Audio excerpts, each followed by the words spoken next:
naragiye mu gisagara ca Bujumbura bariko barambwira yuko bagira ingorane z'umuyaga nkuba mu mahinguriro yabo, ugaca usanga umuntu yashize ihinguriro ahasanzwe haba abantu atamuyaga nkuba wari ugenewe guhabwa amahinguriro muri iyo quartier. None rero aduca dusaba n'izindi nzego zibijejwe yuko berekana bati amahinguriro azoja ngaha, aha hazoba amadandarizo kugira ngo tumenye ingere natwe dutanga umuyaga nkuba. Hajya hariho abantu bafashanya urugendo badasangiye urubanza, mugafata ibarabara mushitse ku byabajanye mwakaja mu vy'undi mu vyiwe ntimuhereze rimwe. None ngira ntangure nkenguruke mwe vy'imva mutima aba bagenzi inshuti z'u Burundi twakoranye tugatangurana urugendo rutari rworoshe tugashika no kumpera. Ndashimira cyane abari bajejwe gukurikirana ibikorwa kuko nasanze tuvuga rumwe, ndahimbagwa kubona hariho abo twumva ko umugambi utegerezwa gushika. Uno munsi rero nakanyamuneza kadasanzwe ko ukengurukira cyane mwebwe inshuti z'u Burundi kubona mwarabonye icifuzo cacu mukagishigikira. Ntidushobora gutera imbere tutagira umuyaga nkuba. Amazi n'ubuzima, umuyaga nkuba n'iterambere. Mbere tweho nuko Imana yarutwengeye amazi yoroshe kuronka, hari haho badashobora kuronka nayo mazi y'ubuzima batagira umuyaga nkuba. Vyerekana ico akamaro k'umuyaga nkuba mu gihugu ni ikintu gikomeye cyane.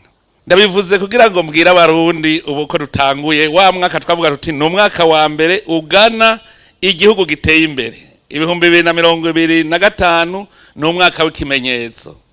Uyu muyaga nkuba turiko turazana no kugira ngo abimbuzi bimbure, abahingura bahingure, kuko rero uzoshobora gutera imbere abantu tudahingura. Ntidushobora guhingura tutagira umuyaga nkuba. Nongera nshima urunani rw'abarundi, abarundi bariko barerekana ko dushize hamwe twese ataco tutazoshikako. Rero ubu birabonetse ko ahari umutima umwe habiterambere. Erega n'Imana igira himaniye. Tudafise umutima umwe tutabona iyo tuja hamwe duca tuba abanyakajagari, nta kintu na kimwe gishobora gukorwa mu iterambere.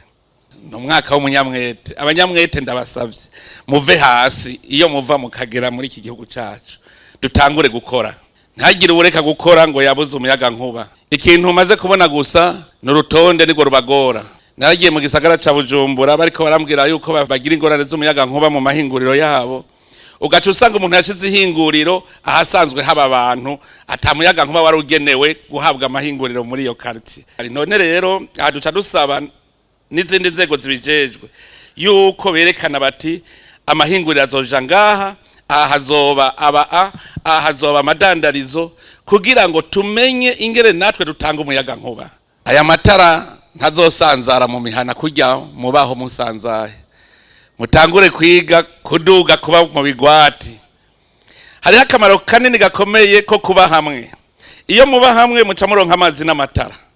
Iyo muba hamwe indimiro zacu zica zaguka, turashobora guca tuzikora neza tukazitunganya kubera abantu bamaze kuvamwo zango zisanzaye zagiye hamwe. None rero n'abene gihugu kugira mu namwe muronki bakwe muramigwe n'aya matara, ntibazoyataga bayabasanza mu mwonga, nibaduge babe muri vya bigwati, babe hamwe, niho bizogenda neza. Hariho n'ibikorwa bimwe bimwe vya leta vyahora binanirana. Hariho umugambi wa digitalization tugomba gushira mu makomine yose y'igihugu ndetse no mu mazone. Bose bavuga bati none muzogira digitalization mutagira umuyaga nkuba. None rero aha kanyamuneza canumva ko hari aya matara gumaza nibindi vyiza. Digitalization nayo murazi ko ari yizana intwari ibereye.